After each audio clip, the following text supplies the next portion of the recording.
untuk mengucapkan kalimat-kalimat thayyibah, kalimat-kalimat zikir, sholawat. Telinga kita Allah Ta'ala izinkan untuk dengarkan kalimat-kalimat mulia, hadis-hadis Nabi yang insya Allah nanti akan kita kaji bersama-sama, sehingga betul-betul nikmat yang agung ini harus kita syukuri. Karena apa? Karena kalau kita tidak bersyukur, ya nanti kita tidak bisa ngeraih kemuliaan yang ada di itu semuanya tadi, eman-eman. Ya, maka harus disyukuri dan harus disadari betul bahwa saat seseorang ditakdirkan oleh Allah Subhanahu wa taala untuk ibadah, sejatinya itu orang sedang diberikan nikmat. Karena orang yang berpikir saat dia sedang diizinkan oleh Allah taala untuk beribadah, senang suasananya. Hatinya senang. Orang ibadah yang sadar bahwa dia itu sedang mendapatkan nikmat dari Allah Ta'ala, kok lagi ibadah surem mukanya, sumpek. Misal lagi majlisan seperti ini, suara rampung-rampung. Nah, ini berarti belum sadar kalau dia sebenarnya sedang mendapatkan nikmat. Lalu lagi diri nikmat kok sumpek. Ini kan berarti tidak nyambung dia. Berarti dia lagi tidak sadar. Tidak sadar kalau dia itu lagi ditakdirkan diberikan nikmat. Karena apapun yang kita dapatkan di majelis khair, majelis baik semacam ini pasti manfaat. Di dunia akan dapatkan barokah, di akhirat akan dapatkan pahala yang nanti akan jadi tambahan timbangan amal kebaikannya di mizan. Dan akan jadi sebab, kalau timbangan amal baiknya banyak, ya akan jadi sebab dia sampai ke dalam surganya Allah. Maka senang pasti. Lagi diizinkan untuk bisa sholat, senang pasti. Sholatnya dinikmati. Jadi kalau tanya, kok ada orang yang bisa sholat berpuluh-puluh rakaat, kok ada orang yang bisa puasa bertahun-tahun tuh, kan ada ya orang yang puasa sampai 3 tahun, ada yang Dawud bahkan sampai bertahun-tahun tuh. Ada orang yang bisa baca sholawat sehari sekian ribu, ada orang yang baca la ilaha illallah sampai sekian ribu. Kok bisa seperti itu? Iya, karena dia ibadahnya merasakan nikmat, karena sadar ini lagi ibadah, ini lagi diberikan nikmat sama Allah Ta'ala, ya harus senang. Kalau sama kayak kita kalau lagi dikasih uang, kemudian belanjakan uang ini, kan kita belanjakannya pakai perasaan senang. Hatta dia harus lari-lari mungkin ke toko, muter-muter nyari ini itu, habis dikasih uang untuk dibelanja, semangat dia, mungkin lupa capeknya, nggak ngerasakan capek dia. Ya, sehingga mudah-mudahan Allah Ta'ala berikan hati kita, diri kita, lazatnya rasa nikmat saat kita sedang beribadah kepada Allah Subhanahu wa Ta'ala. Amin ya rabbal alamin. Sehingga ibadah itu tidak jadi beban, ngaji tidak jadi beban, wiridan tidak jadi beban, sholawatan rutinan tidak jadi beban, sholat apalagi yang kewajiban-kewajiban tidak kita rasakan sebagai beban, tapi justru sebaliknya dirasakan sebagai kenikmatan. Kemudian Allah Ta'ala berikan rasa nikmat itu untuk kita. Amin ya rabbal alamin. Itu saja sedikit untuk mukadimah. Mudah-mudahan betul-betul Allah Ta'ala berikan hati kita hati yang bersyukur atas setiap nikmat yang telah Allah Ta'ala berikan kepada kita, sehingga setiap nikmat yang kita syukuri akan Allah tambahkan dengan nikmat-nikmat yang lainnya. Amin ya rabbal alamin. Kita lanjutkan karena kajian kitab hadis yang kitab Mukhtarul Hadis ini bagian dari rangkaian acara rutinan setiap malam Senin yang sudah biasa kita jalan. Ini baru kali ini ya kita rutinan di Panti Asuhan Al-Awaliyah. Alhamdulillah, kalau Allah Ta'ala izinkan, insya Allah ke depan akan kegilir urutannya terus, insya Allah. Mudah-mudahan ya, mudah-mudahan Allah Ta'ala ridho itu ya. Ya, ini bagian dari rutinan kita baca hadis, kita kaji sama-sama hadis-hadis ringan ya, hadis-hadis ringan yang insya Allah nanti setelah kita kaji mudah-mudahan Allah Ta'ala berikan manfaat, berikan kefahaman untuk kita insya Allah, amin ya rabbal alamin. Ya, kita lanjutkan acara selanjutnya, kajian kitab Mukhtarul Hadis, hadis yang ke berapa sekarang? 57 ya. A'udzu billahi minasyaitonir rajim. Bismillahirrahmanirrahim. Qala al-musannif rahimahullah wa nafa'ana bihi wa bi'ulumihi fid dharain amin ya rabbal alamin. Qala radhiyallahu anhu ankum qala Rasulullah sallallahu alaihi wa alihi wasallam. Ini sambil ngulangi sedikit mulai hadis yang ke 55 biar ini yang baru awal ngikuti kajiannya dapatnya agak banyak, nggak cuma dapat sehadis ya. Insya Allah nanti dapat 3 hadis. Hadis yang ke-55. Qala Rasulullah sallallahu alaihi wasallam, la haula wala quwwata illa billah dawa'un min tis'ata wa tis'ina da' aisaruha alham. La haula wala quwwata illa billah dawa'un min tis'ata wa tis'ina da' aisaruha alham. Hadis hasan rawahu Ibnu Abi Dunya. Ya, Dunya.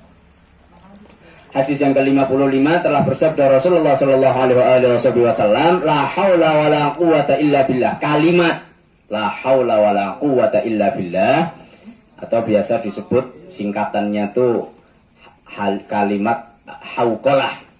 Kalau bismillahirrahmanirrahim namanya kalimat basmalah. Kalau alhamdulillahirabbil alamin namanya kalimat hamdalah. Ya, kalau ya seterusnya itu. Ya, kalau la haula wala quwwata illa billah itu disebutnya biasanya kalimat hauqalah. Kalimat hauqalah, la haula wala quwwata illa billah, maknanya la haula wala quwwata illa billah. Paham ya maknanya ya? Kalau bahasa Indonesianya apa?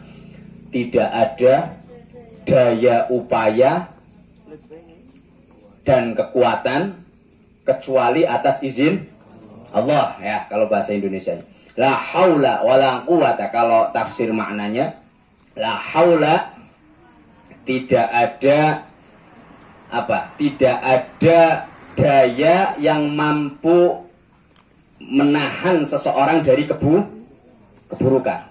Wala quwwatan, dan tidak ada kekuatan yang mampu mendorong seseorang menuju kebaikan. Jadi tidak ada kekuatan apapun yang bisa menjadi sebab bagi seseorang untuk terhindar dari keburukan dan mendapatkan kebaikan kecuali itu semua atas izin Allah Subhanahu wa ta'ala. Itu maknanya kalimat la haula wala quwwata illa billah. Nah, hadis ini menjelaskan bukan maknanya, maksudnya la haula wala quwwata illa billah. Kalimat ini kata Nabi, dawaun, itu akan menjadi obat.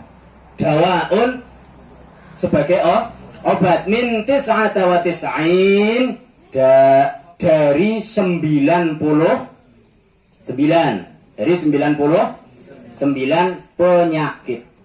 Kata Nabi, kalimat la haula wala quwwata illa billah, jika diucapkan kalimat itu maka akan menjadi obat bagi 99 penyakit.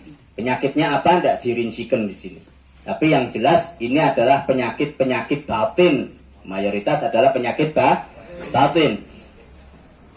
Aisaruha alham. Penyakit yang paling ringan dari 99 itu yang akan bisa terobati dengan kalimat la haula wala quwwata illa billah adalah penyakit alham. Penyakit apa? Penyakit alham itu apa? Penyakit penyakit apa, Mas? Sumpek, ngerti sumpek orang sampean? Sumpeknya apa? Apa sumpek? Pengap, ampek, muketa, ora bisa ambekan. Sumpeknya apa? Susah. Perasaan susah. Gelisah. Galau. Ya, apalagi tidak tenang tuh hatinya. Sumpah nek gerah ke sumuk. Sumpek itu sumuk. Bukan ampek. Kalau ampek itu asma. Ya, sumpek. Sumpek itu kadang-kadang bisa menjadikan orang tidurnya ndak nyenyak. Bahkan bisa sulit tidur tuh kalau kena sumpek. Iya apa enggak? Makan jadi ndak enak kalau kena Coba biar gampang gambarkannya. Kalian kalau lagi kena sumpek tuh biasanya karena apa? Kalah ngegame. Apalagi? Orang duit. Kuota nenteng. Password wifi-nya tanggane diganti. Sumpek ya. Mam ora enak. Tidur ndak nyen. Pikiran dijak dolan kancane lemes. Dijak ngobrol ora nyam. Sumpek. Enak apa ndak kena sumpek tuh? Enak apa ndak kalau kena sumpek? Bahkan kadang-kadang sumpek ini bisa datang ke orang-orang yang kayaknya secara duniawi nikmat. Kaya duitnya apa? Umahnya magrong-magrong, kendaraannya banyak, tinggal milih. Pengen apa bisa keturutan. Tapi kalau Allah Ta'ala kasih sumpek di hatinya, hilang semua nikmat itu rasanya. Bener apa enggak? Iya kan? Nah, la haula wala quwata illa billah itu kalimat bisa ngobati 99 penyakit. Salah satu yang paling ringan dari 99 itu adalah penyakit itu bisa sembuh kalau baca la haula. Sampai kena sumpek ngucapnya apa? Nah, diganti itu ya. Duh, jangan kayak gini. Atau kecap-kecap. Nah, ya. Jangan kayak gini temen rasanya ya. Nah, itu diganti pakai apa? La haula wala quwata illa billah. Iya, orang-orang soleh itu kalau lagi sumpek, kadang-kadang beliau orang-orang soleh kadang-kadang punya santri gitu di pondok pesantren atau di majelis tuh. Kalau santrinya lagi dablek tuh mau ngangel, itu paling pol marahnya mereka ya keluar ucapan la haula wala quwata illa billah. Terus paling pol guys. Itu orang mungkin muntrung ya. Ya, enggak. Kalau orang mukmin sejati, imannya kuat, orang soleh, dekat sama Allah Ta'ala, itu pasti nyambungnya ya sama Allah Ta'ala terus. Lisannya yang keluar juga pasti isinya Allah Subhanahu. Pasti punya ikatan sama Allah Ta'ala. Ya, enggak mungkin mengucapkan kalimat-kalimat yang enggak baik. Ya, jadi ciri-cirinya orang yang dekat sama Allah Ta'ala, ya pasti yang keluar dari lisannya itu apa-apa kalimat-kalimat yang balikkan, ngingetkan kepada Allah Subhanahu. Ya Allah, ya Karim, ya Rabb. Nah, biasanya gitu tuh. Astagfirullah, la haula wala quwata illa. Nah, sing isi biasa muncul keluar kalimat tidak jelas diganti itu. Insya Allah. Mudah-mudahan diberi taufik sama Allah Ta'ala. Ya, agar yang keluar dari lisan kita apapun yang sedang kita hadapi itu kita ingatnya Allah Subhanahu wa Ta'ala. Jadi setiap yang kita hadapi dikasih berkah sama Allah Ta'ala karena ingat Allah Ta'ala. Ya, amin Allahumma amin ya rabbal alamin. Ya, kalau mungkin anak-anak yang di panti mungkin lagi kangen rumah, ingin pulang atau apa, ini banyakin baca la haula. Iya. Apalagi ditambahi sholawat, ditambahi kalimat-kalimat thayyibah yang lain, wah beres dah. Hatinya insya Allah akan tenang lagi, akan happy lagi. Tuh, la haula wala quwata illa billah, dawaun min tis'ata wa tis'ina da aisaruha alham. Jadi nek sumpek ya kemutan Allah Ta'ala, seneng ya kemutan Allah Ta'ala, lagi orang enak ya kemutannya Allah Subhanahu wa Ta'ala. Aja diwalik-walik atau aja gotang. Ana wong sing anggar kemutan Allah Ta'ala lagi seneng tok kemutan alhamdulillah fasih alhamdulillah. Itu jadi semua kalimat thayyibah yang paling fasih alhamdulillah. Kemutan Allah Ta'ala nek lagi anggar lagi ora seneng pikirannya mana-mana. Pikirannya mana? Ngerti mana-mana apa ora? Itu mana-mana bahasa Indonesia. Maring dindi ya. Iya, pikirannya maring dindi. Ora tenang, pengen golek ini kelalen karo Allah Subhanahu. lupa sujud, lupa zikir, lupa doa. Naudzubillah. Senang ya ingat Allah Ta'ala, susah ingat Allah. Atau kadang-kadang juga ada orang yang ingatnya Allah Ta'ala lagi susah dok. Pokoknya lagi susah ingatnya Allah Ta'ala. Dongannya mempeng, kok nangis-nangis. Ya, sampai nangis-nangis. Wiridan kang kiai ini dibahasani kabeh, dikumpul nak, sungguh nyeleset ngisor kasur dijukuti mana ini. Iya, ada orang-orang seperti itu tuh kadang-kadang. Kalau lagi seneng, lupa ada ibadahnya, lupa wiridnya, lupa doanya, lupa silaturahim sama orang soleh, lupa sodakohnya, lupa semua. Giliran susah, bocah panti disodakoi, si ada nasi kelewat. Ya, ada nggak yang seperti itu? Ada. Ya, jadi dua-duanya tidak baik. Yang ingatnya Allah Ta'ala kalau lagi senang tok yang tidak baik, ingatnya Allah Ta'ala kalau lagi susah tok yang tidak. Yang baik gimana? Susah senang ingat, semua itu atas kehendak Allah Subhanahu wa Ta'ala. Obatnya di Allah Ta'ala, baliknya ke Allah Subhanahu wa Ta'ala. Ya. Makanya mudah-mudahan Allah Ta'ala berikan kita hidayah, berikan kita taufik, sehingga tidak pernah dalam keadaan apapun yang kita hadapi lupa kepada Allah Subhanahu wa Ta'ala. Amin Allahumma amin ya rabbal alamin. Lanjut hadis yang ke-56. Kala Rasulullah 56 ya. Kala Rasulullah sallallahu alaihi wasallam, yassiru wa la tu'assiru wa basyiru wa la tunaffiru. Rawahu Bukhari wa Muslim. Hadis muttafaq alaih. Telah bersabda Rasulullah sallallahu alaihi wasallam, yassiru wa la tu'assiru. Permudahlah. Permudahlah urusan. Permudahlah, wala tu'assiru, jangan dipersulit. Jangan dipersulit. Nanti ada maknanya. Wa basyiru, dan sampaikanlah kabar-kabar gembira kepada orang lain. Wala tunafiru, jangan sampaikan kabar-kabar yang menakut-nakutkan. Nakut-nakuti. Bikin khawatir orang, bikin takut orang, ya. Yassiru wala tu'assiru. Permudah, jangan dipersulit.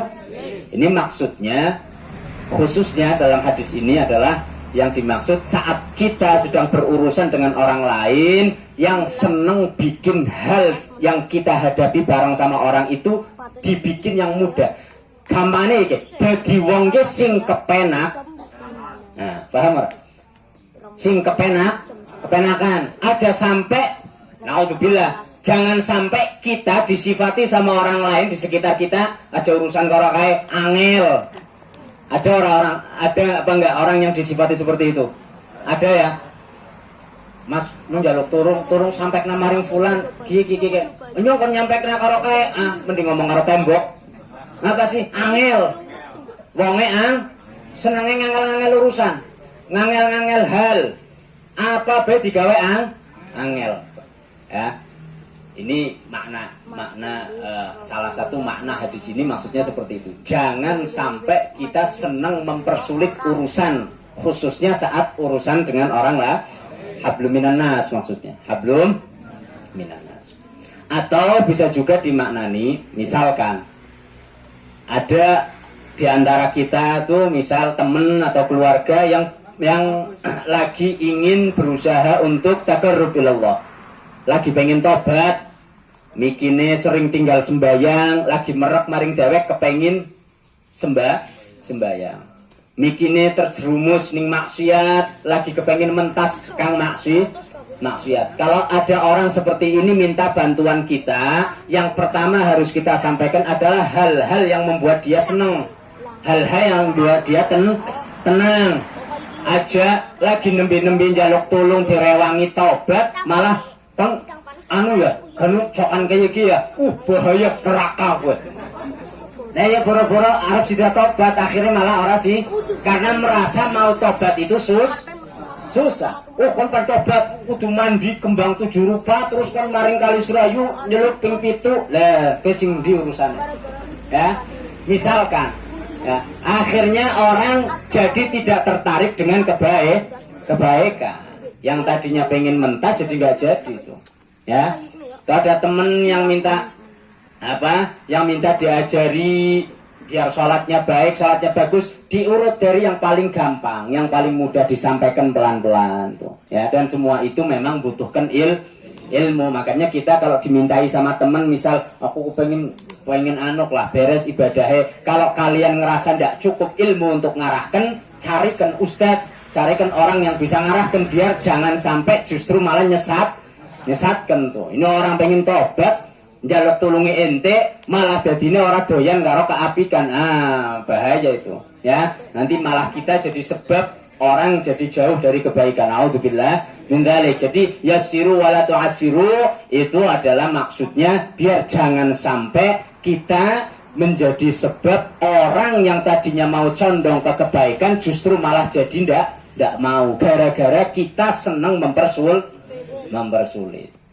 Ya, kurang lebih seperti itu. Wabasyiru wala tunafiru juga sama, senang nyampaikan kabar gembira ke orang tuh. Ya, iya. Angger lagi ngerasakna nikmat, ngerasakna seneng, tes oleh arisan misalkan, gue cerita, lah gue diceritakna aja cerita maring kancane urusan mumet utang, gue. Jadi yang lagi mumet bagi-bagi, lagi mumet bagi-bagi kancane kon melu pikir kabeh, giliran seneng oleh arisan ngencrap ilang. Nah, alhamdulillah, wonten mboten sing ngatos niku? Wonten nggih? Nggih. Ya. Enek sing wis pernah mangkat majelis duwe ikatan karo Rasulullah, mudah-mudahan sifat-sifat sing elek dicabut ning Allah taala. Amin ya rabbal alamin. Makanya yang seneng punya ikatan sama Rasulullah lewat majelis taklim, majelis sholawat, seneng. Kalau ada majelis-majelis khair yang punya ikatan dakwah dengan Rasulullah, punya ikatan syiar, punya ikatan ilmu, punya sanad sama Rasulullah, itu kita senang dekat ke situ tuh, datang, duduk di dalamnya. Karena dengan seperti itu, insya Allah apa yang buruk dalam diri kita akan diganti dengan yang baik. Barokah kita duduk di majelis yang baik. Majalisul khair taj'alukal khair walau kunta min ahli syarr. Majelis baik itu akan jadikan kamu baik sekalipun asalnya kamu tidak baik. Ya, jadi senang duduk di majelis yang baik. Kalau ada halakoh-halakohnya orang-orang baik, lagi bahas ilmu, lagi bahas dakwah, lagi ngaji, lagi anak jagongan wong-wong sing kono baca tahlil, yasin, rotib, sholawat dan lain sebagainya, yang senang kita duduk di situ, datang. Kadang-kadang hadir majelis laka syaratnya niat karo gelem kowe tok. Kadang-kadang disyarati dewek primen nyong isin berarti syaratnya kudu ora isin disit. Kowe kan disyarati dewek padahal enggak ada syaratnya tuh. Datang tinggal datang. Wong ini majelisnya Rasulullah. Kenapa diadakan majelis Rasulullah? Karena majelis itu diadakan cuma agar punya ikatan kuat dengan Rasulullah. Nanti setelah punya ikatan kuat dengan Rasulullah akan punya ikatan kuat dengan Allah Subhanahu. Coba, siapa yang tidak butuh punya ikatan dengan Rasulullah? Butuh semua. Umatnya Rasulullah pasti butuh menguatkan ikatan dengan Rasul. Biar dapat syafaat, biar dapat hidayah, biar dapat pertolongan dan lain sebagainya. Butuh.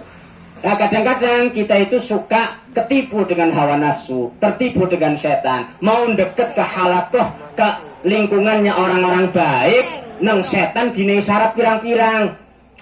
Kon tau rung biasa sarungan arep maringan isin awas lu. Itu syarat dari saya. Jadi kalau mau jadi baik kudu kayak gedhe, kudu kayak gedhe, kudu. Padahal enggak ada itu. Datang tinggal datang, duduk tinggal duduk. Nikmati apa yang Allah taala turunkan di majelis khair. Paham ya? Jadi dibiasakan, dirubah mindset kita. Kalau kita lihat ada ulama duduk di satu tempat, atau kita lihat ada halakoh masyarakat bikin acara rutinan malam Jumat baca yasin tahlil, datang. Kalau kita tahu acara itu, apalagi ada di lingkungan kita, datang.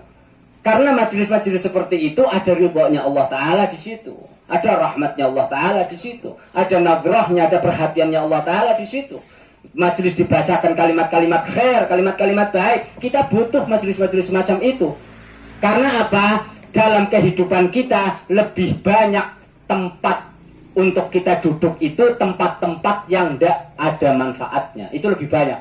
Jagong nang Arab TV, jagong nang balik, ya, deleng wong lewat, ngadep HP.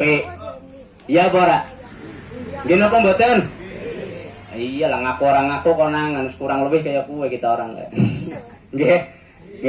Makanya kita itu lebih sering duduk di majelis yang tidak ada manfaatnya buat kita nanti di akhirat, maksudnya majelis-majelis lahun, majelis-majelis yang hanya sia-sia. Makanya kalau ada majelis khair, bismillah, niat datang bukan karena siapa-siapa, bukan untuk siapa-siapa, niatnya cuma lillahi ta'ala. Kita tahu di situ ada ridhonya Allah, ada rahmatnya Allah, datang. Insya ya Allah bitaufiq hatta nufiq. Mudah-mudahan Allah Ta'ala berikan kita taufik sehingga kita bisa mudah untuk mengerjakan hal-hal yang baik. Amin ya Rabbal. Yassiru wala tu'assiru wa basyiru wala tunaffiru. Sampai permudah urusan, kemudian jangan dipersulit, kemudian senang nyampaikan hal-hal yang menggembirakan, kabar-kabar gembira, dan jangan senang nyampaikan hal-hal yang bikin takut, nakut-nakuti, maksudnya meden-medeni wong. Wallahu a'lam. Kemudian kita lanjut hadis yang ke-57. A'udzubillahi minasyaitonirrajim. Bismillahirrahmanirrahim. Qala Rasulullah sallallahu alaihi wasallam, ya ummul qum aqra'uhum lil Qur'an. Hadis sahih rawahu Ahmad. Hadis sahih riwayat Imam Ahmad yang ada dalam musnadnya.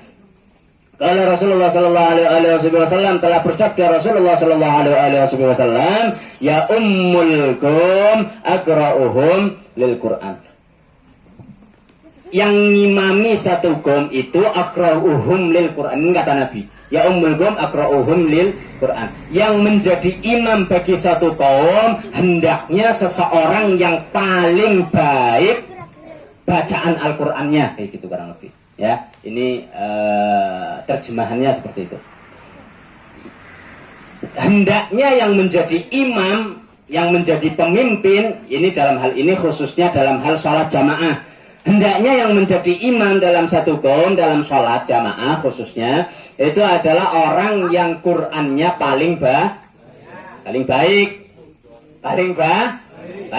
Qur'annya. Bacaannya paling baik, makhrajnya paling baik, tajwidnya paling baik, ya, fasih bacaannya, syukur-syukur hafal, ya, hafizul Quran, ya, atau lebih daripada itu, syukur-syukur yang menjadi imam itu adalah seorang yang faqih, yang pinter, yang apa? Yang pinter, pandai, yang pinter tahu hukum-hukum yang ada di dalam Al-Quran. Maksudnya makna hadis ini memberikan kriteria. Rasulullah itu memberikan kriteria kepada kita. Kalau kita mau ngangkat satu orang untuk menjadi imam kita, ya, untuk menjadi imam satu kaum dalam sholat khususnya, itu pilihlah orang yang Qur'annya paling baik. Jangan asal-asalan milih imam sholat, kecuali ma'dzur, kecuali uzur, ya, kecuali uzur diangkat jadi imam nang Papua, memang wonge awam kabeh. Sing jadi imam ya sing paling bisa ya kepala sukune, misal mualaf di sedewek misalkan tuh.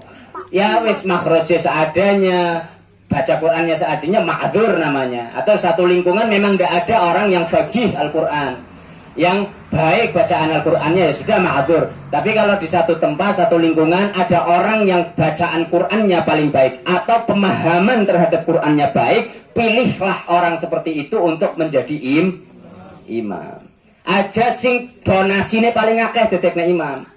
Kemudian mengesampingkan faqihnya, mengesampingkan fasihnya, mengesampingkan bacaannya, nggak boleh. Zalim namanya zalim.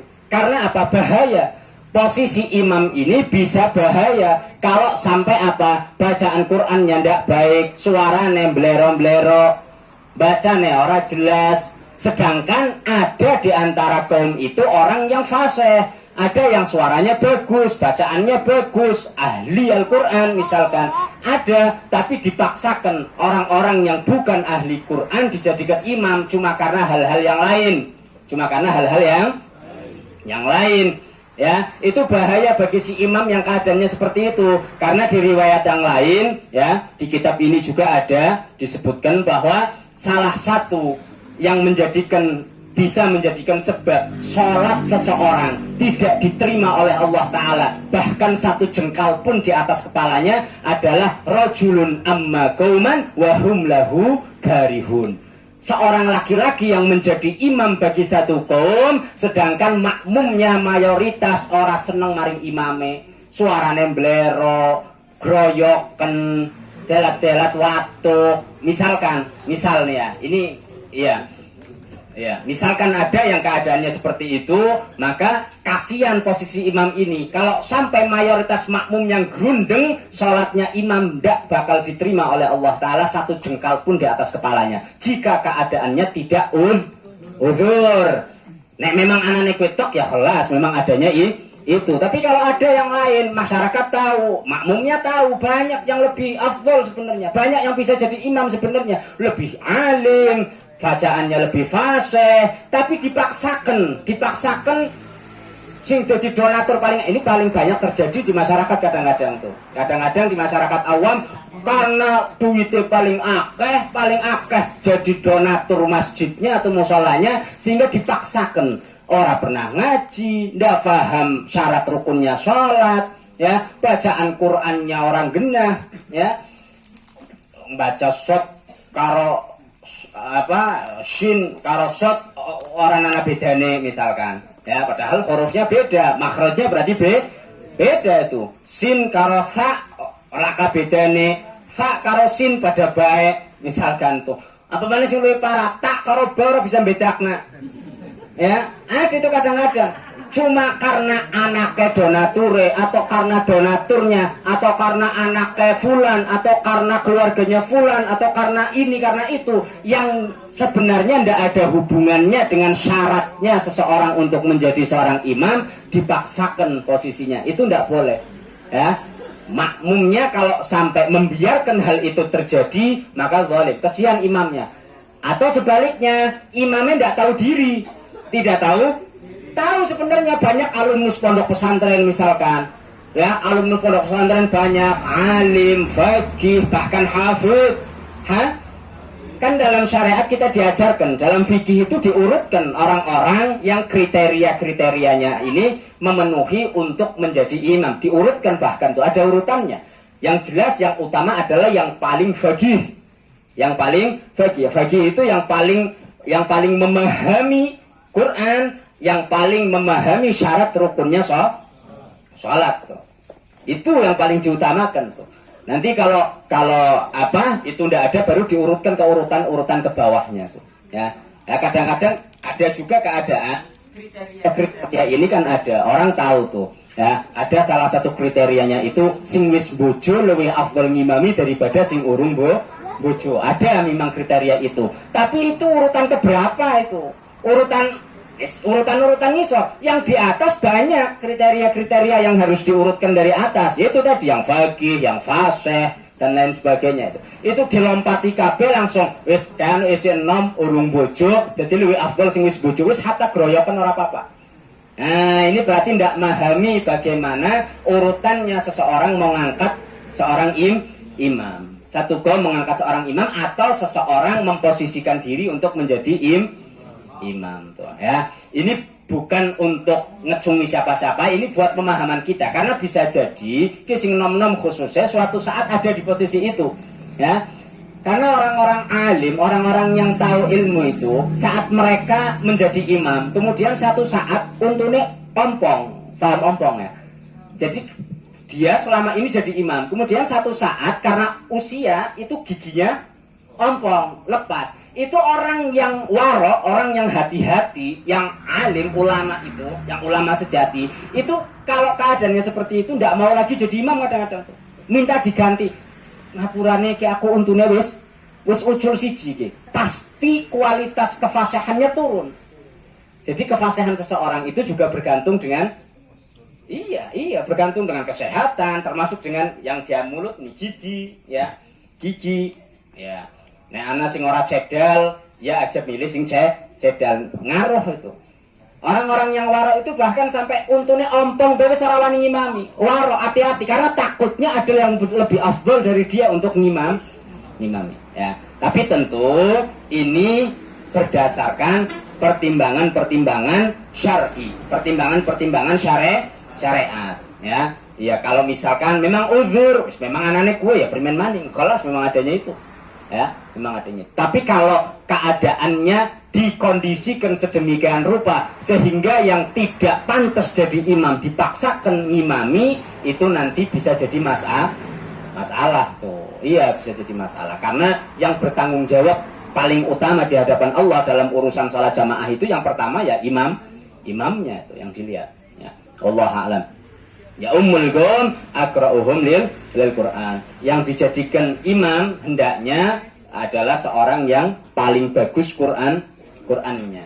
Ya faham hukum-hukumnya, ya bagus bacaannya, apalagi kalau ada yang sampai hafal tuh. Kemudian hadis ini juga mengandung makna anjuran untuk kita agar senang belajar Al-Quran, baik cara bacanya, baik memahami maknanya, baik mengambil hukum, menggali hukum-hukum agama yang ada di dalam Al-Quran. Itu hadis ini mengandung makna agar kita senantiasa menuju ke arah situ, ya. Jadi jangan sampai di antara kita, di antara keluarga kita ada yang sudah mukallaf belum bisa baca Quran, kecuali sing wis kadung, ya wis nasib wis ya wis kadung nasib, insyaallah dimakfun yang Allah Ta'ala, amin ya rabbal alamin. Tapi kalau yang masih kesempatannya masih luas, umurnya masih muda, jangan sampai males. Cari cara bagaimana caranya biar kita bisa baca Qur'annya baik, benar, jangan males ngaji, ya, jangan sampai males karena minimal setiap kita pasti akan menjadi seorang imam di keluarga kita masing. Ini yang laki-laki khususnya nih, ya, iya.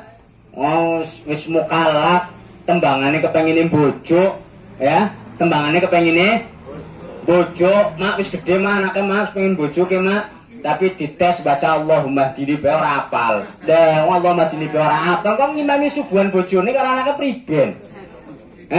Nggak jadi imam amin ya kowe. Nyamin terus sampai jam 7 karo. Ya. Jadi ini kente amin. Iya aku biasa nek makmum nang masjid ki amin. Nek imam Allah madini yo amin. Jadi saiki ngimami bojone karo anake ya amin. Bapakne amin, bojone amin, anake amin. Saut-sautan sampai isyraq. Nauzubillah min dzalik. Ya, pelajari Quran dengan baik, ya.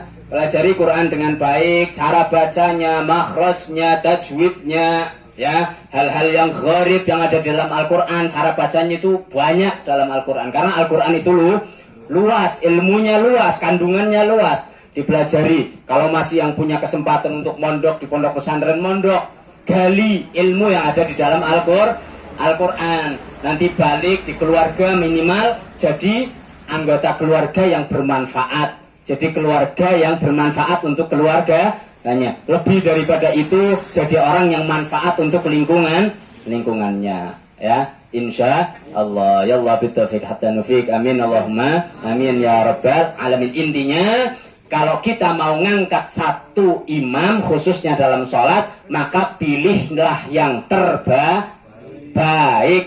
bukan yang paling lainnya, bukan itu sekedar mau paling sugih, paling berwibawa, bukan sekedar itu, tapi diurutkan dari yang pertama, yang paling paham ilmunya sholat, yang paling paham cara baca Al-Quran, diurutkan dari situ, ya, dipilih yang terbaik. Intinya itu, wallahu a'lam bishawab. Itu saja, kurang lebihnya mohon maaf. Al-afu minkum. Assalamualaikum warahmatullahi wabarakatuh. Alhamdulillah, sudah kita ikuti semuanya dari baca rotib, baca maulid, kemudian kita telah kaji sama-sama hadis Nabi Shallallahu Alaihi Wasallam. Mudah-mudahan semuanya itu diberkahi oleh Allah Subhanahu Wa Taala, dan insya Allah Allah Taala jadikan sebab untuk kita semuanya mendapatkan kebaikan fid dunya hatta al-akhirah. Amin Allahumma amin ya rabbal alamin. منك اللهم بحق سيدنا محمد أحرسنا بعينك التي لا تنام، واكنفنا بكنفك الذي لا يرام، وارحمنا بقدرتك علينا فلا نهلك وأنت ثقتنا ورجاؤنا. صلى الله على سيدنا محمد وآله وصحبه وسلم، والحمد لله رب العالمين. عدد خلقه ورضا نفسه وزنة عرشه ومداد كلماته. اللهم إنا نسألك زيادة في الدين وبركة في العمر وصحة في الجسد وسعة في الرزق وتوبة قبل الموت وشهادة عند الموت ومغفرة وعفوا عند الحساب وأمانا من العذاب ونصيبا من الجنة وارزقنا النظر إلى وجهك الكريم. صلى الله على سيدنا محمد وآله وصحبه وسلم. سبحان ربك رب العزة عما يصفون وسلام على المرسلين والحمد لله رب عدد خلقه وزنة عرشه ومداد كلماته. يا ربنا اعترفنا بأننا اغترفنا وأننا أسرفنا على لظى فتب علينا توبة تغسل لكل حوبة واستر لنا العراتي وآمن الرعاتي واغفر لوالدنا ربي ومولودينا والأهل والإخوان وسائر الخلان وكل ذي محبة أو جيرة أو صحبة والمسلمين أجمع.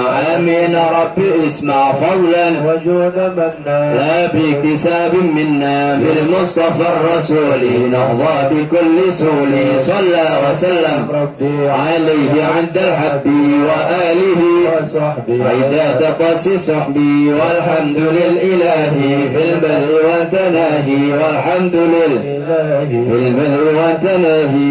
الحمد لله رب العالمين. صلوا على النبي محمد. Sekedar pengumuman bahwa atau informasi bahwa rutinan malam Senin ini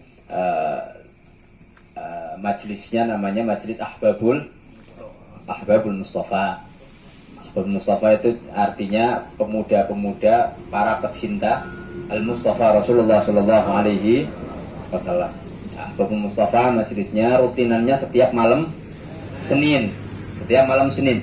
Baca rotib, ya, kalimat-kalimat zikir itu tadi, baca maulid, baca sholawat, kemudian setelah itu ngaji hadis. Ini kebetulan kitabnya sedang kitab hadis yang dikaji. Setelah itu doa penutup. Nah, habis itu makan-makan kalau ada. Kalau adanya minuman ya minum-minum. Ya, tapi minum-minum yang halal maksudnya, minum-minum. Ya, minum-minum. Ya, makan-makan. Acaranya seperti itu, ya. Dan majelis ini asasnya akidah Ahlus Sunnah wal Jamaah. Sanadnya itu melalui guru kita, ada guru-guru yang kita jadikan rujukan, namanya Al Habib Mahdi bin Muhammad bin Murtadha Al Hayat. Habib, ngerti Habib ora sampean? Habib dzurriyatur Rasul yang Allah Ta'ala sebutkan di Al-Quran itu di beberapa ayat. Ya, innama yuridullah hal yudhba ankum rijsa ahlul bait itu, ya. Kemudian yang ada dalam ayat Al-Quran disebutkan qul la as'alukum alaihi ajran illal mawaddata fil qurba. Qorobahnya Rasulullah. Itu para habaib, para syaraif tuh yang sekarang antum tahu. Nah, Habib siapa sing antum ngerti? Habib Syekh. Ngerti ora? Iya, Habib Syekh. Terus sama mana? Habib Umar siapa? Umar Gofaki. Oh iya, terus Habib Zahir siapa Zahir? Habib Ali Zainal Abidin, ya. Itu Habib gue ngerti ora babib tok ora mudeng. Habaib itu dalilnya Quran hadis. Kenapa mereka dijuluki Habib? Kenapa mereka dinisbatkan ke Rasulullah? Karena lewat nasab. Nasab itu keturunannya Rasulullah lewat Sayyidah Fatimah.